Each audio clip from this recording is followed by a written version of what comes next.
नमस्कार. आम्ही राजश्री शाहू अभियांत्रिकी महाविद्यालय ताथवडे पुणे येथील राष्ट्रीय सेवा योजनेचे विद्यार्थी प्रस्तुत करत आहोत एक छोटीशी मुलाखत. नमस्कार मावशी. नमस्कार. मला तुमचं नाव सांगता? पद्मश्री विठ्ठल पाटील, आणि तुम्ही कुठल्या आहात? लवे. आता सध्या तुम्ही पुण्यात असता. हं. पुण्यात काय करता? माझा फ्रूटचा धंदा आहे. आणि माझे मिस्टर ड्रायव्हर म्हणून काम करतात. अच्छा. पुण्यात यायचा निर्णय कसा घेतला मग तुम्ही? पुण्यात मग असं दुसऱ्यांनी सांगितलं की पुण्यात गेले तर जरा तुमचे दिवस बदलतील, काहीतरी करा तुम्ही. आणि पुण्यात कधी आले? 2007 आले की चालू केले 1 महिन्याभर. घरातल्यांचा सपोर्ट होता का तुम्हाला? माझ्या मिस्टरांचा पूर्ण लोक काही बोलू दे, आपण आपलं कमवत राहायचं. जसं तुम्ही सांगितलं की आधी खूप बिकट परिस्थिती होती, तर कर्ज वगैरे होतं तुमच्यावर, तर तुम्हाला कधी बरं वाईट करायचा विचार नाही आला? हा, येत होता ना. म्हणजे मी झोपले तर मग असं विचारायचं की आपले एवढे पैसे फिटणार कुठून, की आपले शेत पण जाणार सगळं, आता काय राहणार नाही. मग माझ्या मिस्टरांच्या डोक्यात विचार यायचं की आपण मी जीवाचं बरं वाईट केलं तर माझी 2 मुले आहेत, बायको आहे, त्यांचं कसं होईल. तर मग मी म्हणलं आपण सगळेच कष्ट करू. मी माझे लहान मुलं माझे सासूबाई पैसे सोडून आले, आम्ही दोघं इथं राहायचं. मग आणि माझे कस्टमर असे आहेत ना की मी बघा, आता मी 30,000चा 35,000चा माल आणला तर मला 10 रुपयाचं केळीचं गिराईक आलं तर मी एवढं खुशीत असते की आता माझी लक्ष्मी चालू झाले. पण म्हणायचं नाही मी एवढे 1000चा माल आलाय, 5 रुपयाचं पण गिराईक आलं तरी हसत द्यायचं. मावशी मला सांगा, जर हा माल एखाद्या वेळी विकला नाही तर तुम्हाला टेन्शन वगैरे येतं? टेन्शन घ्यायचं कशाला, आज नाही विकलं तर उद्या विकणारच आहे तो. आणि धंद्यात थोडं नफा तोटा सहन करावा लागतो, की सगळेच आपले असं म्हणून समजायचं नाही. आज नाही विकलं तर उद्या विकणार आहे, हा गॅरंटी आपल्याला. कारण आपण एवढे दिवस धंदा करतो तर आपल्याला अनुभव पाहिजे की आज नाही विकलं तर उद्या विकणार आहे. आणि थोडंफार नुकसान झालं तर ते सहन पण करावं लागतं.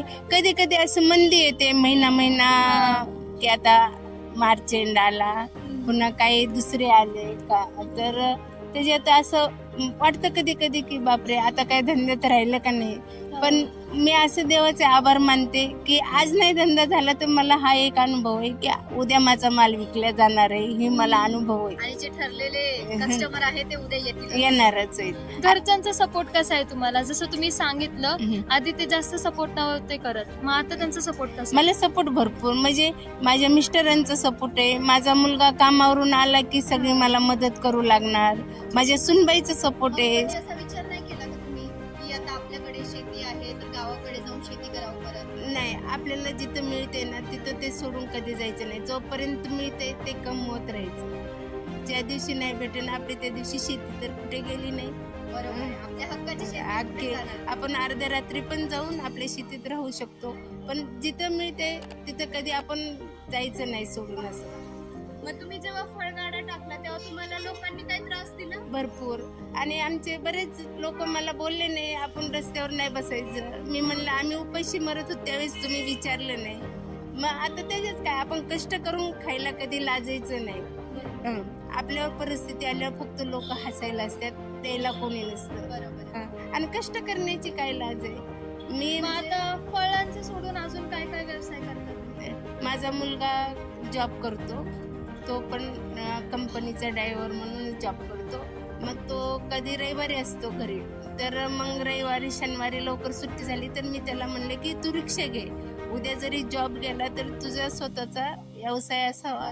मग त्याला एक रिक्षा घेऊन दिले. मग तुमची महिन्याची कमाई किती होती फळगाड्यावर? होते आपलं दिवसाला किती पडतात? दिवसाला तरी 1000-2000 पर्यंत पैसे भेटतात मला. कधी पण माणसाने स्वतःचा व्यवसाय करावा. साधा भंगार बाहेरून येऊन लोक श्रीमंत झाले, आपल्या महाराष्ट्रातले मागे राहिले कधी पण.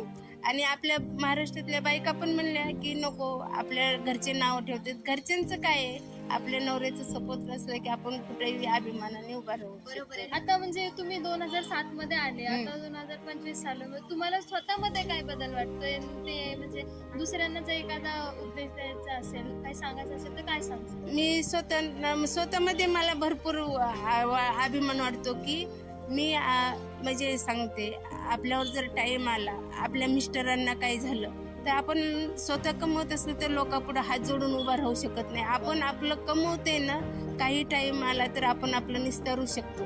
मावशी तुम्ही आपण सहज बोलत होतो तेव्हा सांगितलं की आधी 100 रुपयाचा मालपासून सुरुवात केली, तर आता तुम्ही किती रुपयाचा माल आणता? आता माझं रोजचं तरी म्हणजे असं रविवारी होतो माझा 20-25 हजाराचा मी माल आणते विकत, आणि रोजचा 20 हजारापर्यंत, कधी 18 हजारापर्यंत होतो माझा. आपण 2 टाइम सुखाने खाऊन रात्री चांगल्या घरात झोपतो, ह्यात अभिमान मानायचा. आणि तुम्ही इतर महिलांना काय संदेश द्याल?